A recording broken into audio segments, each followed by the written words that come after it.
Hello, and welcome to Time Between Times storytelling with me, Owen Staton. Welcome once again to this place where tales are told in a traditional way. Welcome once again to this place where the sun and the moon shine in the sky and the veil between our world and the fairy world is wafer thin. Welcome to the Time Between Times. I will tell you a dark tale today. But sometimes the dark tales are the most fun tales. So sit back, relax, let your mind empty of all that is worrying you, and know that you are safe at the time between times. Know that out of the corner of your eye you might see one of the Tylwyth Teg. Know that a shadow in the middle of the room might be a ghost of someone gone by. Know that the lights in the sky shine bright, but know that far away you can hear the howl of wolves and the growl of bears, but here you are safe. Safe in the world of stories. So imagine you are sat at the fire pit deep at the heart of the forest. All around we can see friends, and know that you are to be told a tale in a traditional way. Take a deep breath, clear your mind, and come with me to a place long ago, a village known as Berkeley in England. There lived a woman called Anna Coombe. Anna Coombe lived in a large house at the edge of town. A large house full of windows, a great wall around it, many fireplaces. A place where people came from far and wide to enjoy her hospitality. For most nights she would feast. For most nights she would dance. For most nights she would bring people from far and wide to sit there and sing songs. She had many children who had all gone on to do great things, and no one knew why. Anna had come from a poor family. One day she had become very wealthy. She lived a blessed life, they said. Many husbands had come and gone. Many more suitors had come and gone, and still she sat there on the edge of the village, rich, wealthy beyond measure. But one night, all of this was to change. Like many nights, it was the time between times, the time when it was neither night nor day, but the sun had gone, and the sky was grey, and Anna had ordered a great feast at her home. Many people were dancing. The musicians played in the music gallery, and great food and drink was brought in. Everyone was having a great time. The night had fallen. A great moon shone in the sky. She sat at the great table at the head of the hall, surrounded by friends, all of them taking part in the feast, when suddenly, without warning, a crow came from nowhere, fell out of the sky and died on her table. The music stopped. The laughter ceased. The dancing. Everybody was still. No one knew where this black bird had come from, but now it lay twitching on the table. Anna stood up with her back to the wall. Tears started to fall down her face. "The time has come. The time has come," she cried. "Begone, all of you! Leave me be, for the time has come!" Her closest friends gathered around her as the hall emptied, trying to get what sense they could out of her, when she said a dark tale that she had kept to herself for many years. What she said to them made the thunder roll in the sky, and the lightning rent the stars. She told a tale of how years ago, when she was a young woman down by a stream, she had been approached by a strange and enigmatic stranger who revealed himself to be the devil himself.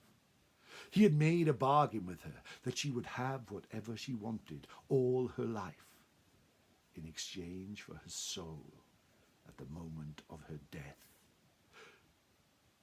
All her life she had lived with riches, friends, family, everything she ever wanted. But this shadow had cast long upon her, and she had worried every night. She had sought the help of every wise man and wise woman for miles around to try and rid herself of this curse. But the Diawl had said that her death would be heralded by the death of a crow within our own home, and now she knew the time was upon her. The next day, as the sun came up, she started to feel ill and took to her bed. She summoned her oldest son and her oldest daughter, one was a priest, one was a nun, to the house, and repeated the tale to them. But she also said that she had spoken to a wise man years ago who had told her that when she was to die, she was to be wrapped in stag skin and placed in a lead coffin. That lead coffin was to be taken to the church and stood up near the altar and wrapped with 3 chains, 1, 2, 3. If after 3 nights the chains were still intact, her soul would be saved. The next day she died. With sorrow, her family and friends took her in the lead coffin, wrapped her in a stag skin, placed 3 chains blessed around it, and stood the coffin in the church. The night fell.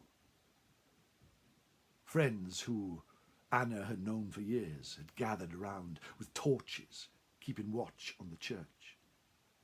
And it is said that at midnight, the scurrying of many feet could be heard. The whisper of voices, speaking in a language as old as the mountains and as capricious as the sea, chattering on the wind, could be heard. And in the morning, when they went into the church, one of the chains was broken. The next night, the same thing. Friends stood guard around the church, their torches flickering in the wind.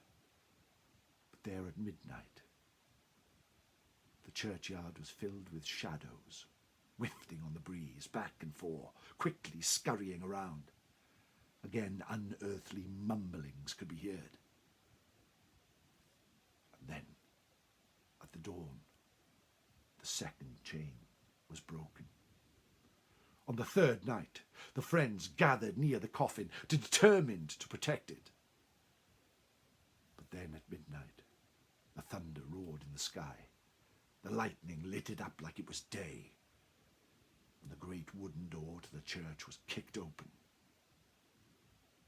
And stepping in came a handsome man with dark black eyes, smelling of brimstone, and he spoke in a voice as sinister as the ocean. Everyone was terrified and hid as he strode towards the coffin, and with one great kick of a cloven foot, smashed open the lead coffin. He pulled Anna's body from within, and she awoke and screamed when she saw him. "I have come to claim what is mine," he said.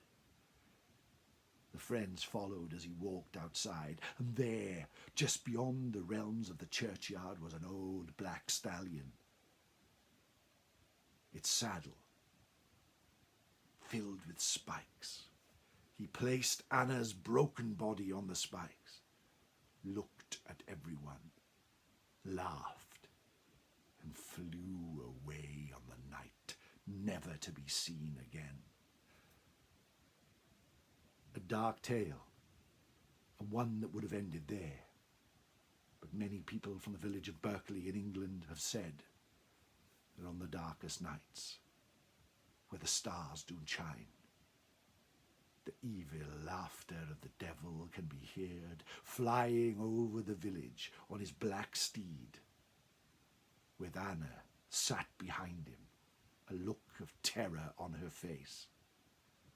For she had taken that oath, and she, who would be forever known as the Witch of Berkeley, had sold her soul to the devil. I told you it was a dark tale, but one I hope you enjoyed. These folkloric wonders are to be found all over the UK, and you can hear them all here at the Time Between Times. The time, it's neither night nor day, but the sun has gone and the sky is grey. If you are watching this in March 2022, in fact, the 12th of March, know this, that at 7:30 on Tuesday the 15th, I will be doing a live storytelling show. The link will be found on Twitter or on here, on the channel, on the day. Please join me. Please follow, like, subscribe to the channel. Follow me on Twitter at Owen S. Griffiths. If you're feeling really generous, go to kofi.com/Owen Staton and buy me a coffee. Would be much appreciated. I shall see you soon here again, where tales are traditionally told. Take care, my friends. No star.